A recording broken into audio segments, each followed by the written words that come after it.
"Don't go upstairs, Dad. It's messy," Eric said with a smile that didn't reach his eyes. It was such an odd thing to say. I'd raised 2 children in a 2-bedroom farmhouse and had seen every kind of mess imaginable. Toys scattered like landmines, socks balled under the couch, muddy boots left in hallways. There was no mess I couldn't face, but something in his voice, the quick way his wife glanced at him and then away, caught in my mind like a burr on wool. I stood in their hallway, my coat still buttoned, clutching the basket of cinnamon rolls I'd baked that morning. The smell of them was the only warm thing in that house just then. Eric stepped closer, guiding me toward the kitchen with a hand on my elbow. "It's really not worth going up," he added lightly. "The kids have turned it into a fort. Blankets, chairs, chaos. We'll keep to the kitchen." I nodded, though I wasn't convinced. His new house had been my gift, or more precisely, my money's gift. 2 years ago, when Eric and Julia found the perfect place, but needed just a little help with the down payment. I'd written a check large enough to cover nearly a third of it. I told myself it was for family gatherings, for my grandchildren's future, for the comfort of knowing my son had a home. But I'd been in that home fewer than 10 times. Julia always had a reason. The kids had homework. They were about to leave. The house was too chaotic. I told myself not to take it personally. Now, as I sat at their spotless kitchen table, sipping lukewarm coffee and listening to Julia list her new business expenses, I couldn't shake the thought of the upstairs. It wasn't that I cared about a mess of toys. It was the sharp, almost nervous edge in Eric's voice when he'd stop me. When Julia left to take a call, I tried to focus on my coffee, but my gaze kept drifting toward the staircase. The door to the upstairs hallway was half closed. From where I sat, I could see the bottom 2 steps in perfect order. No blanket forts, no scattered Lego bricks. Eric noticed my glance and shifted in his seat. "So, Dad," he said a little too brightly, "how's the garden holding up this year?" "About the same," I said. "A little thin on the roses, but, you know." I let my words trail off and took another sip. His eyes darted once toward the stairs. That was when I knew whatever was up there, it wasn't a blanket fort. The strange thing was my mind didn't immediately jump to theft or betrayal. I wanted to believe in my son's goodness. But the truth is, when you've lived 70 years, you learn to recognize a lie by the way it tries to smile at you. And Eric's smile was wearing thin.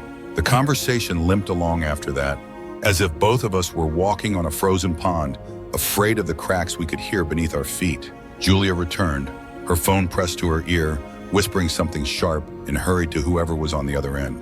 She slipped past me without making eye contact and disappeared into the pantry. Shutting the door behind her, I looked at my hands wrapped around the coffee cup. They weren't as steady as they used to be, and the skin was thinner now, the veins more visible. But they'd carried laundry baskets up and down stairs for decades, hauled groceries through snowstorms, tended gardens under August heat. They'd worked and they'd built. That house upstairs, whatever was in it, had been made possible by these hands. From somewhere above came a faint thud, like a door closing. Too heavy for a child, too deliberate. "Kids playing?" I asked. Eric glanced upward. "Yeah, they're reorganizing their toys," he did, his tone light, but his shoulders tightening. "You know how it is." I did know, and I also knew there was something wrong in the way he said it. When Julia reappeared, she was all smiles. "Eric, could you help me move the box in the garage? Dad can relax here." She put a gentle hand on my shoulder, the way people do with strangers in hospital waiting rooms. They left together through the back door, their voices fading, their footsteps crunching on the driveway gravel. The kitchen fell silent, and that silence gave me my answer. Whatever was upstairs, they didn't want me to see, and they'd both stepped outside. I rose slowly, setting my coffee cup down without a sound. My knees ached, but I moved toward the staircase anyway. Each step felt like peeling away a layer of pretense of years spent convincing myself that distance was just busy, not something colder. The upstairs hallway smelled faintly of cedar, the scent of the built-in closet at the far end. I passed the children's rooms, neatly made beds, nothing that spoke of chaos or forts. At the end of the hall, Eric's office door stood ajar, and there, against the far wall, was the safe. The door hung open. From the doorway, I could see the empty shelves inside, a dust shadow where my mother's gold locket had once rested, the bare metal where my documents should have been stacked. My heart thudded slow and heavy. It wasn't messy upstairs at all. It was stripped. I stepped closer, almost afraid to breathe. The faint scent of metal and dust drifted from the open safe, like the smell of a room long closed. It used to be full, not of gold bars or mountains of pais, but of my life's milestone, the deed to my little cottage. the envelope with my will updated after Harold died, a narrow velvet box that held my mother's gold locket, the only thing she'd been able to pass down to me after a lifetime of scraping by. And there had been a thick envelope of savings. Not everything I had, but enough to keep me from sleepless nights. I remember the last time I had opened it nearly 6 months ago to tuck in the birth certificates of Eric's children for safekeeping. He'd stood beside me that day, chatting idly, his eyes flicking toward the stack of envelopes more than once. I hadn't thought anything of it. He was my son. You don't suspect your own child. Now there was nothing, not a paper clip, not even the familiar weight of the old brass key I'd kept on the top shelf. I reached out, touching the cold metal interior, as if maybe the memories could still be hiding there, tucked into some invisible seam, but it was as empty as the hallway behind me. My pulse pounded in my ears, but my thoughts were surprisingly clear. Whoever had opened that safe had done it carefully. There was no damage to the lock, no sign of a break-in. That meant one thing. Someone had the key or the combination. Someone I'd trusted. I turned, scanning the room. Eric's desk sat in its usual neatness, papers stacked, pens in their holder, but the top drawer was slightly ajar. Inside, I saw the edge of a folded sheet of paper, my combination, in my own handwriting. I'd given it to him last winter when I'd been down with the flu, and he'd offered to fetch some documents for me. I'd thanked him for being so helpful. Now, standing in his quiet office, I felt that thank you turned to ash in my mouth. Downstairs, the back door banged shut. Their voices carried faintly up the staircase, closer now. I took one last look at the empty safe, then closed its door gently, the way you might pull a blanket over someone who's already gone. By the time I reached the bottom of the stairs, I had already decided there would be no confrontation today. Not yet. I've lived long enough to know that when you've been blindsided, the first words you say can be your weakest. And I wasn't going to give Eric and Julia the satisfaction of seeing me rattled, blurting questions they could wriggle out of. So when they came back in through the kitchen door, dust on their sleeves from the garage, I was standing by the sink, rinsing my coffee cup. "Find everything you needed?" I asked, as if nothing in the world had changed in the last 10 minutes. Eric nodded. "Yeah, thanks. Julia's got those boxes sorted now. Sorry to leave you alone," I smiled. The kind of smile you give to people you've already started locking out of your life. "It's fine." I was just enjoying the quiet. Julia moved past me to the refrigerator, humming under her breath, and I caught the faintest sideways glance from her to Eric. It told me two things. She knew, and she was waiting to see if I did. I left not long after, my cinnamon rolls still in their basket because Julia had already made dessert for the kids. In the driveway, Eric hugged me stiffly, his chin just brushing the top of my head. "Drive safe, Dad." Safe. The word clanged in my ears all the way home. My little cottage felt different when I unlocked the door. The air seemed stiller, the rooms quieter. But maybe that was just me. Carrying this new sharp-edged awareness through them, I set the untouched cinnamon rolls on the counter and went straight to my own desk. The first thing I checked was the small, fireproof box in the bottom drawer. My passport was still there. So was the spare checkbook book, but the envelope with the last 2 years' worth of bank statements was gone. I know because I keep things in neat piles, and the gap was as plain as a missing tooth. I sat down slowly. If Eric had taken documents from here and emptied the safe, then he'd already been in my house without my knowledge. And not once, but at least twice. The phone sat on the corner of my desk, the bank's number already in my contacts. I pressed it before I could talk myself out of it. "Good afternoon, Mr. Lawson," the manager Susan said when she recognized my voice. "How can I help you today?" "I need to know if there's been any unusual activity on my accounts in the last month," I said. My voice was steady, but I kept my other hand pressed against my knee to stop the trembling. There was a pause, the sound of keys tapping. "Well, I do see a few attempted transfers flagged by our security system. They were blocked for verification because the access request came from a new device. One was for $8,000, another for $15,000. When? 3 days ago and last week, Tuesday."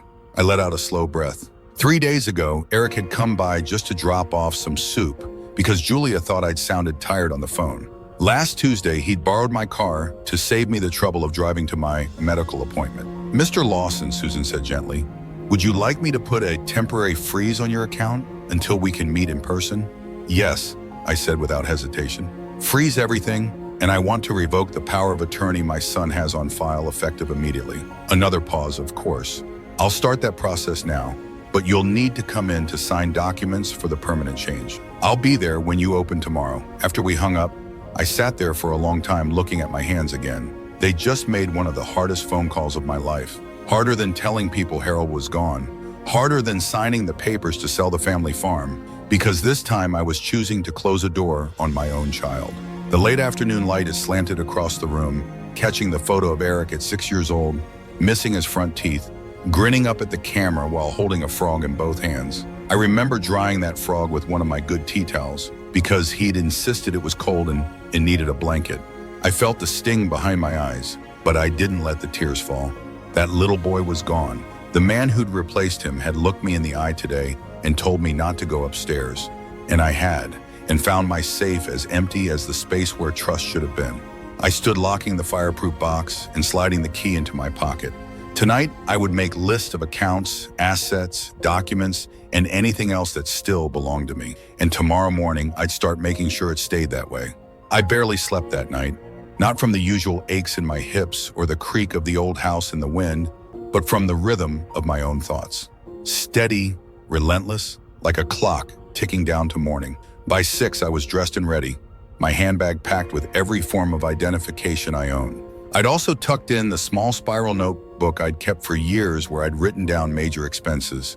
Looking at the entries from the past decade had been like flipping through a ledger of blind faith. Checks for Eric's emergency car repairs, the down payment on the house, contributions toward his business idea that fizzled out in less than 6 months. The bank opened at 9, but I arrived 20 minutes early. The parking lot was still half empty, a few employees unlocking the side door. When Susan, the branch manager, saw me through the glass, she came at once to let me in. "I've already prepared the paperwork to freeze your accounts and remove the power of attorney," she said, leading me into her office. "But I'll need you to review and initial every page." The pen felt heavier than it should as I signed. Each stroke was a small severing, not from the money itself, but from the years I'd believed it was a bridge between me and my son. When we were finished, Susan leaned forward. "Do you want to add any security measures? 2-step verification, a change of address for statements, maybe even a new set of account numbers?" "Yes," I said, my voice firm. "All of it. And I want any in-person requests for my accounts to require my physical presence. No exceptions." Her eyes softened. "Understood." From there, I walked 2 blocks to my attorney's office. Michael Daniels had been handling my affairs since Harold passed. He greeted me with a puzzled smile. "Arthur, you look like you've been up all night. What's going on?" I sat down across from him and told him everything. The safe, the missing contents, the attempted transfers. He didn't interrupt, but his jaw tightened. "We'll need to revise your will," he said when I finished. "And I strongly suggest setting up a living trust for your assets. It'll keep them out of reach unless you authorize access, and it's harder to challenge than a will." He pulled out forms explaining each step. We discussed removing Eric entirely as an executive and replacing him with a neutral third party. We also added a clause. Any relative who contested my estate would forfeit their inheritance. It was all business, but beneath it ran a quiet current of something heavier. This wasn't just legal housekeeping. This was dismantling the trust I'd spent a lifetime building. When the documents were drafted for my signature later that week, Michael said gently, "I know this isn't easy." "No," I said, meeting his gaze, "but it's necessary. And at my age, you stop putting off what's necessary." Back home, I set the new keys and passwords in a small envelope and slid it into the bottom of my old fishing tackle box, a place no one but me ever touched. Then I made tea and sat by the kitchen window, watching the sparrows dart between the hedges. The phone rang twice that afternoon. Both times the caller ID showed Eric's number. I let it go to voicemail. His voice, tense and too quick, spilled out. "Dad, we need to talk. Call me back, please. Please." I wondered if that word would have come so easily if the safe had been full, the account still open. I wrapped my hands around my teacup, letting the warmth seep in. The ache in my chest was still there, but it was no longer a hollow ache. It was filling with something steadier. Resolve. It was late Saturday morning when the knock came. 3 quick raps, then a pause. I wasn't expecting anyone, and for a moment I thought it might be Eric, ready to barge in with his explanations. But when I opened the door, it was Chloe, my oldest granddaughter. She stood there holding a paper bag from the bakery, her hair pulled into a messy bun, a pink scarf looped around her neck. "Hi, Grandpa," she said, her smile warm but a little uncertain. "I brought you those scones you like." I stepped aside to let her in. "What's the occasion?" She shrugged, setting the bag on the counter. "No occasion. I just wanted to see you." We made tea together, moving around each other in the small kitchen as easily as if she'd grown up there, which in a way she had. When she was little, I'd watch her after school, teaching her how to braid dough for challah or letting her sprinkle cinnamon sugar on pies. Once we were seated at the table, she looked down at her mug and said quietly, "Dad's not happy." I stirred my tea slowly. "I imagine he's not. He said you've made some changes with the bank and other things." "That's right," she bit her lip. "He wouldn't tell me exactly what happened, but I can tell he's upset." "And Julia?" Chloe stopped herself, glancing at me. "Well, she's been making little comments about you being stubborn, about you not trusting them." I met her gaze. "Do you think I'm being stubborn, Chloe?" Her answer came without hesitation. "No, I think you've been too trusting for too long." For a moment, I had to look away. It wasn't anger that stung. It was relief.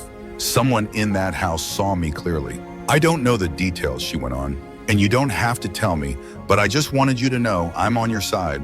I know how much you've done for all of us." I reached across the table and took her hand. "You're the only one who said that in a very long time." She squeezed my fingers. "I've seen it, Grandpa. I've seen the way you've helped and how it's taken for granted. You don't deserve that." We talked for nearly an hour about her classes, her friends, the apartment she hoped to rent after graduation. Not once did she ask for anything. Not once did she hint at needing money. When she left, she hugged me tighter than usual. "Call me if you need anything, anything." Okay. After she was gone, the house felt different than it had all week. The betrayal was still there, sharp as ever. But now there was something else layered over it. A quiet reminder that not all ties in a family are rotten. Some are worth holding on to. By Monday morning, the phone had become a stubborn, buzzing reminder that Eric wasn't used to waiting for answers. The first call came at 8:12 a.m. before I'd even finished my toast. I let it ring. At 8:17, another, then 8:25. By 9, I'd counted 7 missed calls and 3 voicemails. The most recent one was tight-voiced and clipped. "Dad, I don't know what's going on, but we need to clear this up before things get out of hand. Call me back." Clear this up as if it were a spilled cup of coffee between us instead of an emptied safe in attempted theft. I took my tea into the living room and left the phone on the kitchen counter where its vibration couldn't reach me. Outside, the first real snow of the season was falling, the flakes catching on the bare branches like tiny flags. By mid-morning, Julia's name appeared on the screen. I didn't answer. A minute later came a text. "We can explain. Please give us a chance before you do something we'll all regret." There was something almost amusing in the assumption that I hadn't already done something, but I didn't reply. At 11, the landline rang, the one hardly anyone uses anymore. For a second, I considered answering, thinking it might be Chloe, but it was Eric again. "Dad, please." His voice urged the answering machine. "You're making a mistake. We love you. Whatever you think happened, you're wrong. Let's just talk." "Okay, I can come over right now." I sat perfectly still, listening to his words echo in the quiet. "Love," he'd said, the same word he'd used when I signed the check for his house, for his second car, for his temporary business loan. Love wrapped around a request-like ribbon around an empty box. Around noon, I walked to the hall closet and pulled out my coat. If they wanted to find me at home, they'd be disappointed. I had no destination in mind, just the need to breathe air that wasn't heavy with their voices. The cold was bracing. I walked 3 blocks to the small park where the benches were dusted with snow and the pond lay still under a thin layer of ice. A young couple passed me laughing, their breath clouding in the air. I wondered if they had any idea how quickly warmth could turn to cold between people who once promised each other everything. When I returned, the red light on the answering machine was blinking furiously. 12 new messages. I didn't play them. Instead, I went into the kitchen and opened the small drawer by the sink, the one where I kept spare keys. Harold's old habit. "Never put all your trust in one lock," he used to say. I sifted through until I found the key to the shed out back. The shed was musty and cold, but it still smelled faintly of cedar from the shelves Harold had built. On the top shelf, behind a box of old canning jars, sat a smaller lockbox, one Eric didn't know about. Inside was a stack of photographs, a few pieces of jewelry that had never been in the house safe, and a short list of my most important account numbers and contacts. I ran my fingers over the pearl earrings, cool and smooth, and felt the faintest easing in my chest. He hadn't taken everything. He didn't even know about these. Back inside, the phone started again. I stood in the kitchen, watching it buzz on the counter until it finally went still. I knew this silence wouldn't last. Sooner or later, Eric would stop circling and come straight at me. And when he did, I would be ready. It was Thursday afternoon when the knock came. Not a tentative tap, but a steady, deliberate rhythm. The kind of knock that says, I know you're in there and I'm not leaving. I opened the door to find Eric on the porch, snowflakes caught in his dark hair, his jaw tight. He wasn't alone. Julia stood just behind him, bundled in a pale wool coat, her lips pressed into a thin smile that didn't reach her eyes. Dad, Eric said, we need to talk. I stepped back, wordlessly, letting them in. My house felt smaller with them inside, their presence crowding the air. Eric paced to the living room, Julia trailing behind, glancing around like she was taking inventory. Eric didn't sit. You've been avoiding our calls. Yes, I said evenly. He stopped pacing. Waipo? I gestured toward the couch. If you have something to say, you might as well be comfortable. Reluctantly, they sat. Julia smoothed her coat, then folded her hands neatly in her lap. Eric leaned forward, elbows on his knees. We heard from the bank. You froze your accounts. You revoked my power of attorney. That's, he exhaled sharply. That's extreme, Dad. Did it? I asked. Yes, Julia cut in, her voice cool. And it makes it look like you don't trust us. I met her gaze. Should I? Eric shifted. This is about the safe, isn't it? I said nothing, letting the silence stretch until it became uncomfortable. Eric's voice softened. Dad, you must have misunderstood. I went into the safe because we needed the insurance papers for the house. I didn't take anything else. My eyes didn't leave his. Then where is my mother's gold locket?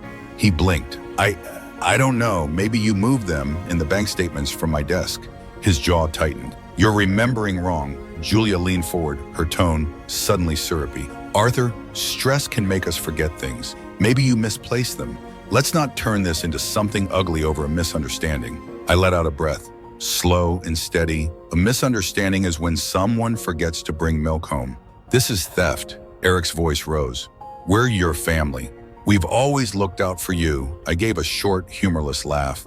Looked out for me or looked out for my money? The flush that crept up his neck told me I'd hit home. Julia straightened her spine. If you really think we'd steal from you, then I don't know what to say. But you're making a mistake cutting us out like this. It's not healthy. What's not healthy, I said quietly, is letting people strip you bare while you smile and pretend you don't notice. Eric stood abruptly, shoving his hands into his pockets. So, that's it. You've already decided we're guilty. I've decided, I said, rising to meet his height, that my trust is no longer yours to use. He stared at me for a long moment, his breath shallow. You're going to regret this. I felt the old ache in my chest, not from fear, but from knowing how far the boy I raised had drifted. No, Eric, I said softly. For the first time in years, I won't. Julia gave a sharp exhale as if she were about to say something, then thought better of it. Eric turned toward the door. They left without another word, the cold air rushing in for a moment before I closed it behind them. For a long time, I stood with my hand on the doorknob, feeling the vibrations of their departure fade. They had come to reclaim control. Instead, they'd walked out with less than they arrived, and I intended to keep it that way. The next morning, I called the locksmith. He arrived just after 10, a wiry man in his 60s with quick, capable hands and a quiet manner. Front and back doors? He asked. All of them? I said, and I want deadbolts that can't be opened from the outside without a key. No spare keys left under mats or flower pots. He gave me a knowing look, but didn't ask questions. By the time he was done, the old brass knobs Harold had installed decades ago were gone, replaced by solid steel locks that clicked shut with finality. He handed me 3 keys. I put one in my pocket, one in the lock in the shed, and the third in a small envelope addressed to Chloe. Next came the documents. I pulled every file from my desk and laid them out across the dining room table. Insurance policies, property deeds, medical records, tax returns. I went through each one, removing anything that bore Eric's name or gave him access. The will Michael and I had revised earlier in the week was still waiting for my signature at his office. I made a note to stop by tomorrow.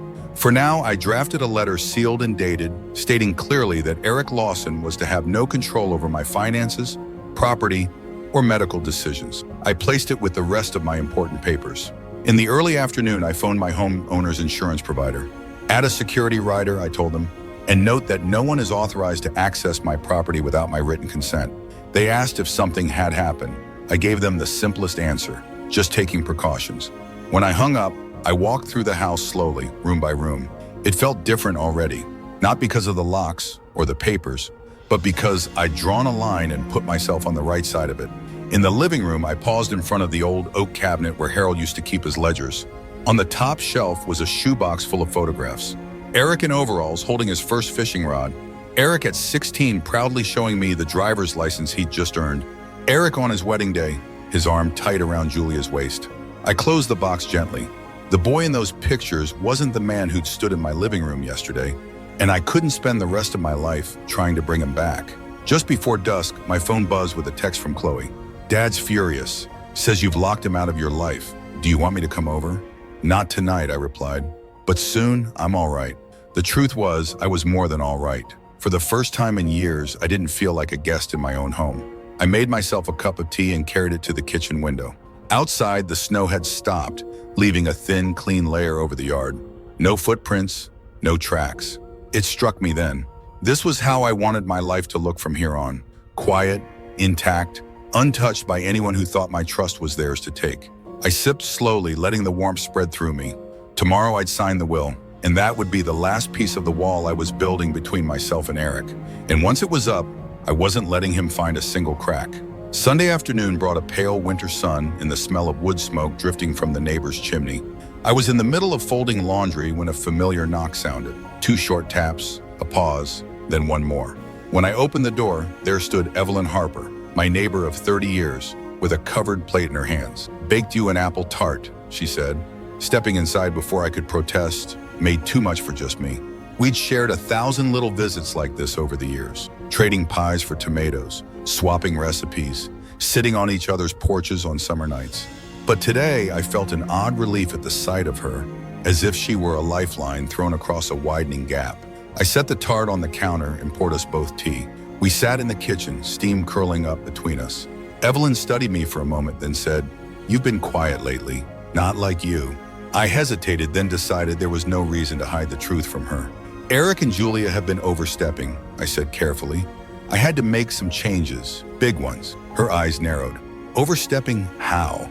I told her about the safe, the missing items, the bank transfers, the meeting in my living room. I didn't embellish, didn't dramatize, just the facts. When I finished, she shook her head slowly. I wish I could say I was surprised. That made me look up. "You're not?" Evelyn sighed. "I've watched them, Arthur. The way they swoop in when they want something, then vanish when they don't. Harold never would have stood for it." The mention of Harold's name made my throat tighten, but it wasn't grief so much as the reminder of what it felt like to have someone in your corner without conditions. "I've locked things down now," I said. "Changed the will, changed the locks, shut off their access." "Good," she said firmly. "Don't you dare feel guilty about that." "I don't feel guilty," I admitted. "I feel lighter. But there's a part of me that still wonders how it came to this." Evelyn reached across the table, covering my hand with hers.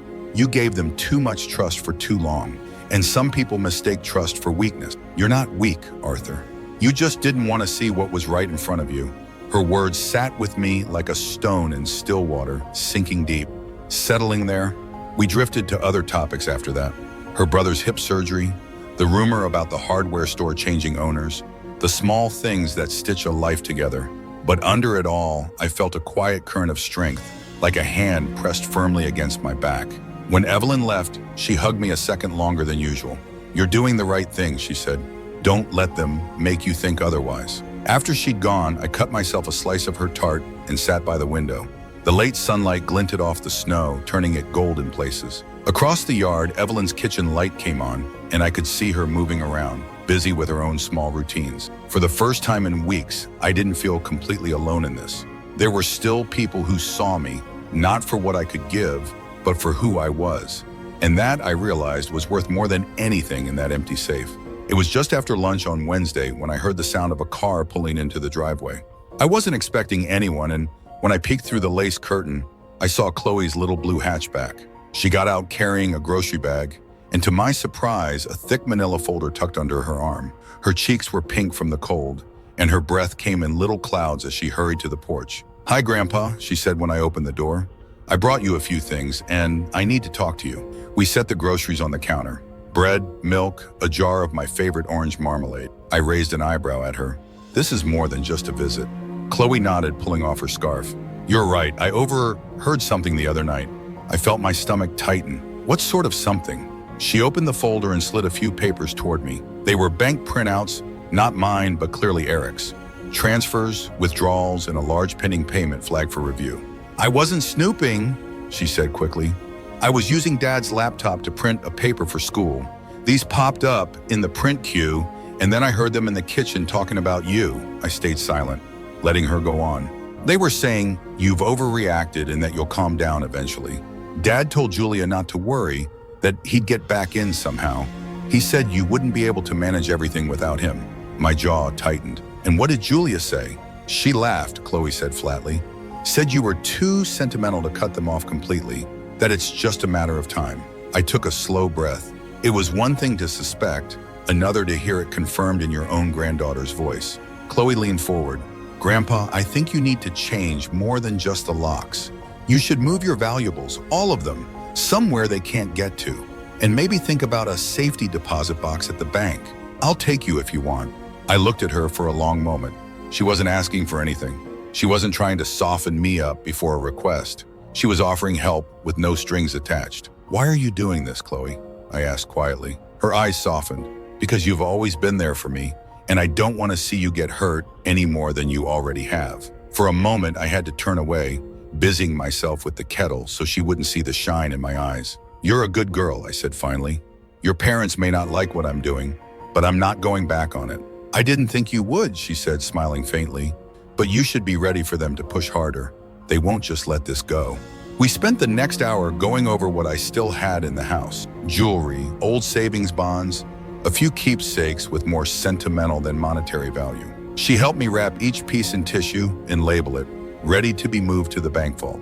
Before she left, she paused at the door. Grandpa, if they ever show up here angry or try to pressure you, call me first. Don't deal with them alone. I promised I would, though in truth, I didn't plan on giving Eric or Julia another chance to step foot inside. After she drove away, I sat at the kitchen table with the manila folder in front of me. Seeing their schemes laid out in black and white gave me a strange sense of calm. They still thought they knew me, still thought I was the same man who handed over checks at the first sign of need. But that man was gone, and the one sitting here now had no intention of letting them through another door, real or metaphorical. Without a key they'd never get again. It happened on a Saturday afternoon, just as I'd settled into my armchair with a fresh cup of tea and a library book. No phone call, no polite knock. The sharp rattle of my front doorknob made me look up. Then came the sound of keys, several of them, trying one lock after another. My heart didn't pound. Instead, it went strangely steady.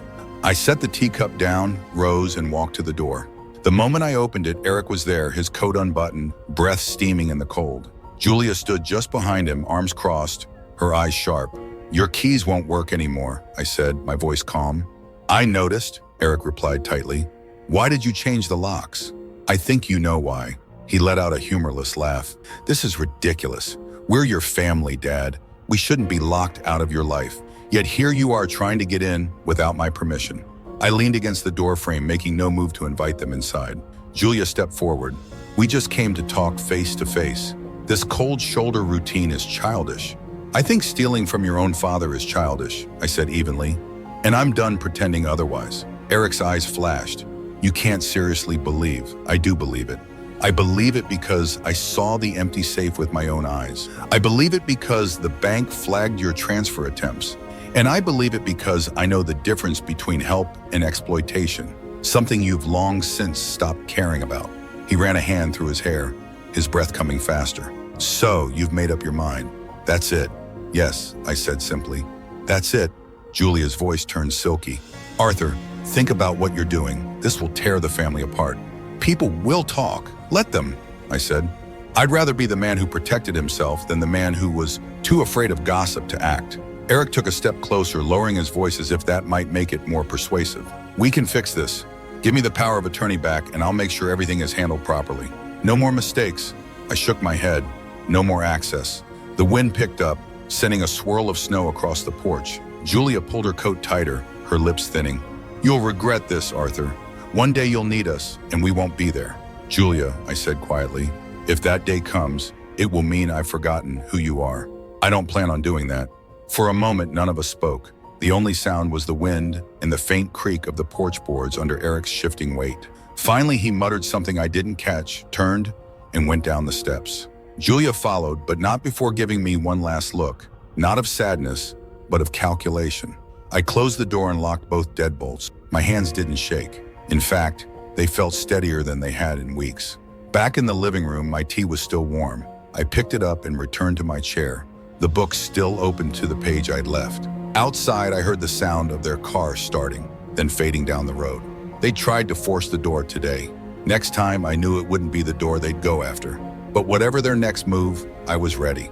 I'd built my boundaries high and set them deep, and I had no intention of letting them be breached. The following Tuesday, Chloe pulled into my driveway right on time, her little blue car crunching over the thin layer of frost. She hopped out, cheeks flushed from the cold, and gave me a brisk hug. "Ready?" she asked, glancing at the tote bag at my feet. Inside the bag, carefully wrapped in tissue and bubble wrap, were the last of the valuables I still kept in the house. Harold's watch, my mother's wedding ring, a small box of savings bonds, and the envelopes of photographs I wasn't willing to risk losing. The tote wasn't heavy, but it felt weighty in a different way, as if I were carrying the final pieces of my old life into a vault. We drove in companionable silence to the bank. When we walked in, Susan, the branch manager, spotted me immediately.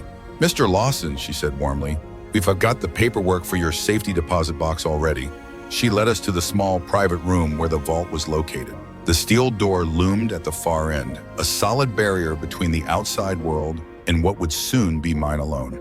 "You've rented a medium-sized box," Susan explained, pulling the long, drawer-like container from its slot. "Plenty of space for jewelry, documents, and keepsakes. You'll be the only one with access. No co-signers, no exceptions." I nodded, more relieved than I expected to feel. Chloe helped me unwrap each item, placing them neatly inside. Harold's watch went in first, its worn leather strap coiled like a sleeping snake. Then my mother's ring gleaming faintly under the fluorescent lights. When the box was nearly full, I added one last thing, a short handwritten note folded into an envelope. On the outside, I'd written to be opened by Chloe only if I am gone. Inside were the details of my accounts, my lawyer's contact information, and a few lines explaining exactly why I'd taken these steps. Once everything was in place, Susan slid the box back into its slot and turned the key. The sound of the lock clicking home felt like the closing of a chapter.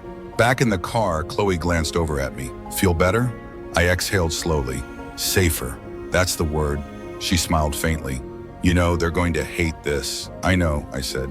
"But I'm not doing it to spite them. I'm doing it because I won't live in fear of my own family." We stopped for coffee on the way back. Sitting by the window of the little cafe, I watched people bustle along the sidewalk, scarves wrapped tight against the wind. Life was going on as it always had, indifferent to my small personal war. And yet inside, I felt a sense of ground regained. When Chloe dropped me off, she lingered in the doorway. "You're sure you don't want me to stay a bit, just in case they show up again?" I smiled. "If they do, the locks will hold, and so will I." After she left, I stood in my quiet kitchen, the tote bag now empty on the counter. For the first time in months, the house didn't feel like it held anything they could take from me. They could rattle the locks, they could make their calls, they could gossip, threaten, and plead. But what mattered most, my dignity, my security, my choice, was now behind a door they'd never open. And I intended to keep it that way. It started with the phone calls from numbers I didn't recognize. I let them go to voicemail, but when I finally listened, the pattern became clear. First was my sister-in-law, Claire. "Arthur, I don't know what's going on, but Eric says you've cut him off completely. That doesn't sound like you. Can we talk then?" Harold's cousin, David. "Arthur, families have disagreements, but you can't just shut the door forever. Think about your grandchildren." By the third message, a neighbor I barely knew, I understood exactly what Eric was doing. He was using other people as messengers, hoping they'd wear me down, make me feel cornered. I didn't answer any of them. 2 days later, Evelyn knocked on my door holding a basket of muffins. "Arthur," she said carefully, "I just came from the store and I ran into Claire. She told me Eric's been saying you're not well, that you're confused and making rash decisions." I let out a dry laugh. "Confused enough to change my locks, move my valuables, and update my will. That's quite the diagnosis," Evelyn frowned. "He's trying to get people on his side." "I know," I said, "and I'm letting him try. Every person he drags into this sees him more clearly than he realizes." That evening, the phone rang again. This time, the caller ID showed a name I knew well. Margaret, my oldest friend from church. Against my better judgment, I answered. Arthur, she began. Eric came to see me. He says you've misunderstood something about a safe and some money. Margaret, I interrupted gently, I know exactly what happened. I'm not confused, and I'm not changing my mind. There was a pause. So it's true, you've really cut him off? Yes, I said simply, and I won't discuss the details because they're mine to keep. But I will say this, no one accidentally empties a safe or tries to move money out of someone else's account. That's not a misunderstanding. That's a choice, she said. I had to ask, he made it sound like, I know how he makes things sound. I said it's how he's always gotten what he wants. The next day, I took an extra step. I called Michael, my lawyer, and told him to draft a letter for Eric, formal, dated, and crystal clear. It stated that he was to have no involvement in my finances, property, or personal matters now or in the future. Copies would go to the bank, the insurance company, and the county clerk. When Michael read it back to me, I felt a quiet satisfaction settle in my chest. Make sure it's sent by registered mail, I said, and keep a copy in your files. By the end of the week, the outside pressure slowed. The calls became fewer, the voicemails shorter. Either Eric was realizing his campaign wasn't working, or he was regrouping for another attempt. On Saturday morning, I sat by the kitchen window with my tea, watching the snow melt in patches across the yard. Evelyn's cat slinked along the fence, its tail flicking. Somewhere down the street, a child laughed. The world was peaceful, and so was I. I knew Eric still had my phone number, my address, and a whole arsenal of manipulations he might try. But I also knew something more important. I was no longer reachable in the way that mattered to him. The door was closed, the locks were changed, the bank box was full, and my mind was made up.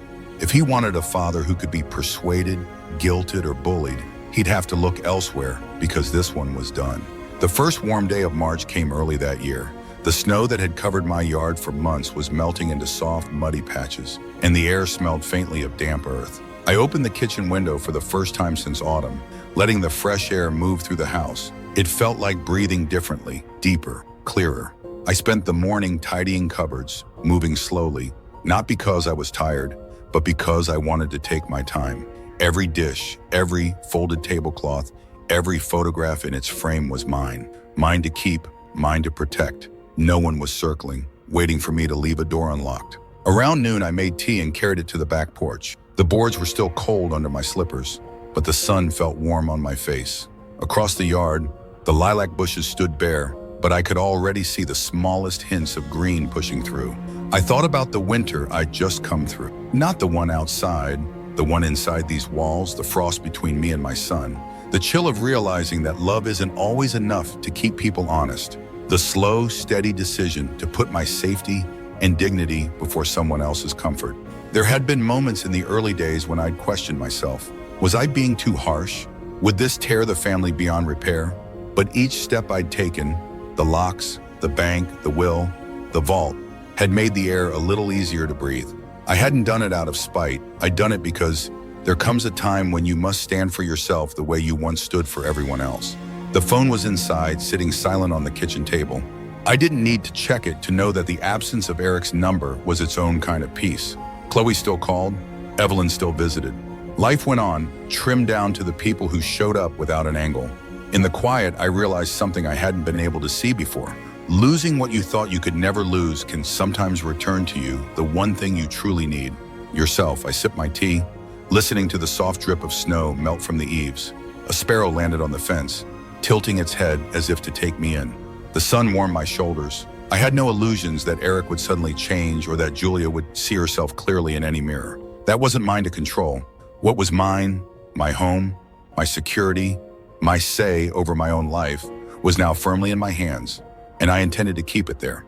If you've read this far, maybe you know a little of what I've learned. Maybe you felt that same shift when you stop asking why someone has hurt you and start deciding what you're going to do about it.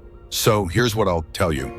Protect yourself. Don't wait for permission. Don't let love be the excuse someone uses to reach into your life and take what isn't theirs. You get to lock your own doors, and you never have to hand over the key.